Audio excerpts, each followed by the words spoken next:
دماغ اگر کوئی تیز کرنا چاہتا ہو، حافظہ تیز کرنا چاہتا ہو بعض اوقات بچوں کے، اور بچے تو بچے بعض اوقات بڑوں کے بھی حافظے بھی اور ہاضمے بھی بعض اوقات کمزور ہو جاتے ہیں، تو آپ تو خیر حافظہ مضبوط کرنے کے حوالے سے کیا وظیفہ کوئی عمل ارشاد فرمائیں گے؟ ابھی پچھلے دنوں بھی ایک عمل بتایا گیا تھا وہ بادام پر دم کرنے کے حوالے سے، تو آپ چلیں وہی ارشاد فرمائیے گا۔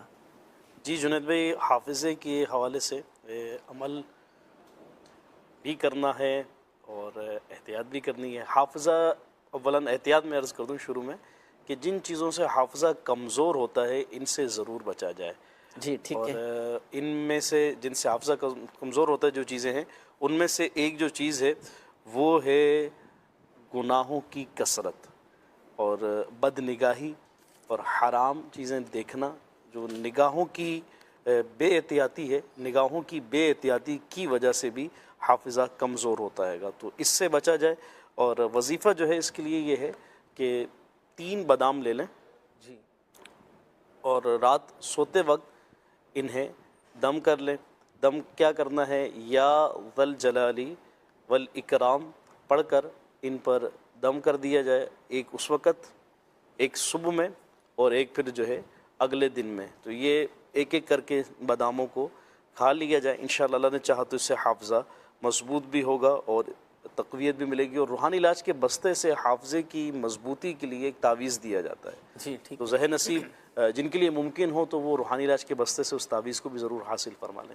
جی جنید ٹھیک بھائی، ہے، ماشاءاللہ، تو یہ وظیفہ بھی ناظرین اپنے معمولات میں شامل رکھیے گا، حافظہ الحمدللہ سوجل تیز ہو جائے۔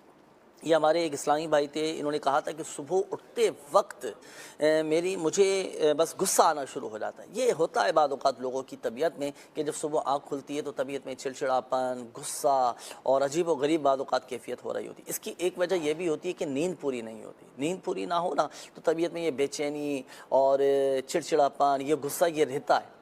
تو اپنی نیند مکمل کرنے کی کوشش کریں کہ رات کو سونے سے پہلے تسبیح فاطمہ رضی اللہ تعالی عنہ یہ آپ پڑھ کر سویا کریں۔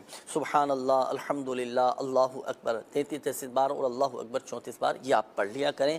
صبح اٹھیں گے تو الحمدللہ سوجل مکمل فریش ہوں گے اور صبح الحمدللہ سوجل خوشی خوشی اٹھنا نصیب ہوگا۔ اور دوسرا یہ کہ جب صبح آپ اٹھیں تو صبح اٹھنے کے بعد کی دعا بھی پڑھ لیں، الحمدللہ الذی احیانا بعد ما اماتنا و الیہ النشور، اول اور آخر درود پاک کے ساتھ یہ دعا پڑھا کریں۔ یہ کوئی اسلامی بھائی تھے، انہوں نے کہا تھا کہ کیا جنات وغیرہ چیزیں چوری کر کے بھی لے جاتے ہیں؟ بالکل، جنات چیزیں بھی چوری کر کے لے جاتے ہیں، جنات تو لوگوں کو اغوا کر کے بھی لے جاتے ہیں۔ اللہ پاک ہم سب کی حفاظت فرمائے، شریر جنات کے شر سے بچائے۔ تو اس کا ایک وظیفہ یہ بھی ہے کہ رات کو سونے سے پہلے